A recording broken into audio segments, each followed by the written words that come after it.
Ya pemirsa, kembali lagi dalam program Cafe Break, Bontang Menghafal. Sangat menarik sekali untuk kita diskusikan. Dan kami masih membuka sesi tanya jawab di segmen terakhir kali ini. Bagi pemirsa Lenji TV di rumah yang ingin bertanya, silahkan Anda bisa manfaatkan line telepon kami di 1103 bagi Anda yang berada di area Komplek PT Badak, dan di 551126 bagi Anda yang berada di luar area Komplek PT Badak. Mungkin pemirsa mempunyai pertanyaan kepada orang tua Nanda Hilda ataupun juga mungkin kepada kepala sekolah dan guru tahfidz di SDIT Cahaya Fikri, silakan Anda bisa bertanya.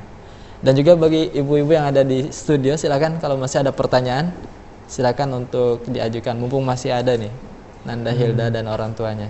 Silakan. Yang punya pertanyaan silakan. Oke, belum. Nah, sekarang kita ke SDIT Cahaya Fikri dulu nih. Ustaz, di saat di zaman sekarang ini kan Al-Quran ini dianggap seperti apa ya, satu hal yang tidak membanggakan gitu, seolah-olah seperti itu. Sehingga ketika ada program hafal Quran atau anak ini apa, seolah orang tua itu tidak begitu tertarik dengan program seperti itu. Nah, kira-kira bagaimana kiat-kiat yang ditawarkan oleh SDIT Cahaya Fikri untuk meyakinkan kepada orang tua bahwa menghafal Quran ini sebenarnya bermanfaat, tidak hanya di dunia tapi di akhirat. Nah, ini bagaimana cara menumbuhkan kecintaan itu terhadap Al-Quran? Ya, yang kami lakukan sama ya dengan orang tua Hilda ya, memberikan motivasi-motivasi terkait dengan keistimewaan anak-anak yang bisa menghafal Al-Quran. Dan juga salah satu hal yang memudahkan kami juga orang tua yang menyekolahkan anaknya ke sekolah kami kan memang sudah punya niat dan tujuan yang mengarah kepada pendidikan Islam yang baik gitu ya. Betul. Karena kita tahu bahwa di Bontang terutama itu kan sekolah-sekolah SD atau SMP SMA itu kan sekarang sudah gratis ya. Nah, sedangkan kami sekolah swasta itu kan bayar ya. Nah, mereka berani menyekolahkan ke sekolah berbayar yang tinggi gitu ya. Kemudian dengan label Islam yang telah kita miliki, nah harapannya memang itu menjadi tolak pertama mereka ketika nanti menjelang dewasa, itu dia sudah didasari dengan pendidikan Islam. Nah, pendidikan Islam sendiri kita lebih utama mengawalinya dengan memperkenalkan Al-Quran, dengan mengajarkan Al-Quran, dan ini sebagai dasar ketika nanti mereka dewasa. Betul. Jadi dijelaskan terlebih dahulu ya Pak? Ya, kita di Cahaya Fikri kita punya program untuk menyamakan persepsi antara sekolah dan orang tua. Di antaranya kita beri nama misalnya parenting gitu ya. Program parenting kami kepada orang tua itu dalam 1 tahun kami targetkan minimal 3 kali. Yang masing-masing nanti segmentasi yang akan kami berikan dipaparkan pada parenting itu sesuai dengan kebutuhan yang kami lihat dalam 1 tahun itu. Misalnya mungkin menjelaskan tentang bagaimana metode mendidik anak, kemudian bagaimana metode mengajari anak di rumah gitu ya. Dan salah satu diantaranya nanti juga metode tentang bagaimana menghafal Al-Quran ini. Dan insya Allah untuk yang menghafal Al-Quran ini untuk di rumah, insya Allah besok itu kita juga akan undang para orang tua siswa kami untuk bertemu langsung dengan keluarga daripada adik Hilda ini ya, Anda Hilda, untuk istilahnya kita berikan contoh prototipe anak yang ketika diajarkan di sekolah, di rumah, bahkan si Hilda ini kan di rumah saja ya, belum ke sekolah ya, dan itu bisa artinya kalau pilar pendidikan itu keberhasilannya adalah dari sekolah, kemudian masyarakat, dan yang terutama keluarga, maka ini kita ingin membangkitkan dari sisi keluarga, dari sisi sekolah kita sudah ya, tinggal nanti sisi keluarga dan harapannya sisi masyarakat. Walaupun kita melihat di Bontang juga alhamdulillah di beberapa tempat juga sudah mulai bangkit tentang menghafal Al-Quran.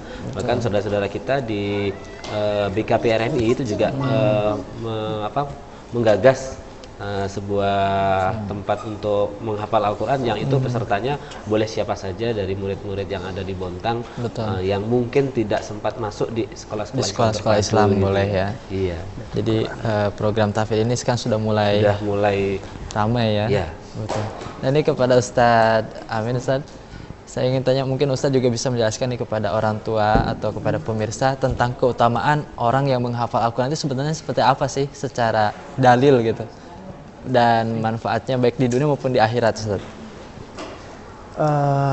Ketika kita berbicara tentang manfaat membaca Al-Quran atau mengetahui Al-Quran, itu sebenarnya kita tidak bisa mengetahui tanpa mempraktekkan.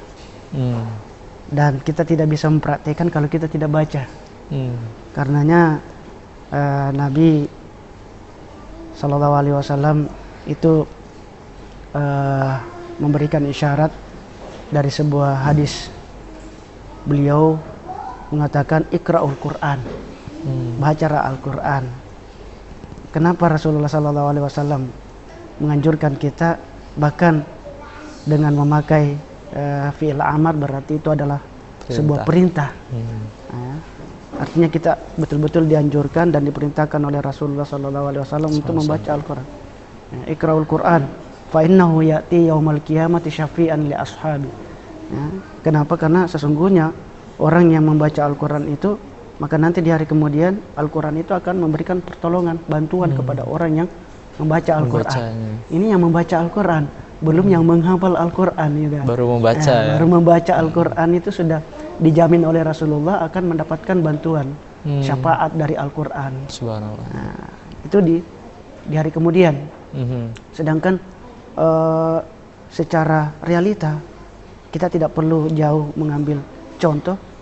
Kita lihat Ananda Hilda, ya, seperti apa yang dilakukan oleh orang tua beliau sebagai orang tua, karena yakin bahwa Al-Quran itu adalah sesuatu yang berbeda dengan ucapan-ucapan yang lain, bukan ucapan manusia, tapi itu adalah ucapan Allah Subhanahu Wa Taala, sehingga dengan mempelajari kalam Allah akan diberikan kemuliaan. Dan kemuliaan itu sudah diperlihatkan oleh Allah, ya, dibanding dengan anak-anak yang seumuran dengan dia, masih banyak yang bahkan mungkin boleh dikata jarang yang bisa menghafal Al-Quran seumuran dengan Ananda Hilda. Tapi ya, kita bisa lihat, ya, Ananda Hilda bisa menghafal Al-Quran, ya, dengan baik, sehingga itu adalah merupakan rahasia di antara rahasia-rahasia yang disimpan oleh Allah Subhanahu Wa Taala kepada siapa yang betul-betul mengharapkan ridha Allah Subhanahu Wa Taala. Jadi itu adalah merupakan salah satu bentuk gambaran bahwa sesungguhnya Allah Subhanahu Wa Taala akan memberikan jalan kepada setiap orang yang mau mempelajari Al-Quran itu, karena memang Al-Quran itu merupakan petunjuk, hudal linnas. Kenapa Al-Quran diturunkan kepada manusia? Itu sebagai petunjuk, ya, buat manusia. Itu. Baik, nampaknya memang jelas sekali bahwa ketika kita mau membaca Al-Quran saja tadi sudah mendapatkan syafaat, apalagi menghafal atau mempelajari isinya, ya. Baik, nampaknya Ustadz, Bapak Ibu, waktu juga yang membatasi kita di kesempatan kali ini, dan mungkin di lain kesempatan kita bisa bertemu kembali untuk mendiskusikan seperti apa langkah-langkah yang bisa membuat kita hafal Al-Quran dengan baik dan benar tentunya. Nah, pemirsa LNJ TV, tadi sudah dijelaskan cara-cara, kemudian juga metode yang efektif, ya, untuk bisa menjadikan anak kita mampu menghafal Al-Quran dengan baik dan benar. Tadi sudah dijelaskan oleh orang tua Nanda Hilda, kemudian juga dari pihak SDIT Cahaya Fikri juga sudah memberikan bagaimana cara-cara menghafal Al-Quran, dan juga bagaimana jam pelajaran di sekolah yang sudah begitu luar biasa diberikan kepada siswa agar mereka mampu hafal juz amma di akhir pendidikan di SD-nya nanti. Mudah-mudahan dari apa yang kita diskusikan, apa yang kita bahas di kesempatan malam hari ini menjadi amal soleh dan juga tentunya ilmu yang bermanfaat bagi kita semua. Baik Bapak Ibu, terima kasih atas kehadirannya. Saya ucapkan jazakumullah khairan katsiran juga kepada Ustadz dari SDIT Cahaya Fikri. Kita akhiri dengan doa kafaratul majlis. Subhanakallahumma bihamdika asyhadu an la ilaha illa anta astaghfiruka wa atubu ilaik. Alhamdulillah. Wassalamualaikum warahmatullahi wabarakatuh. Waalaikumsalam warahmatullahi wabarakatuh.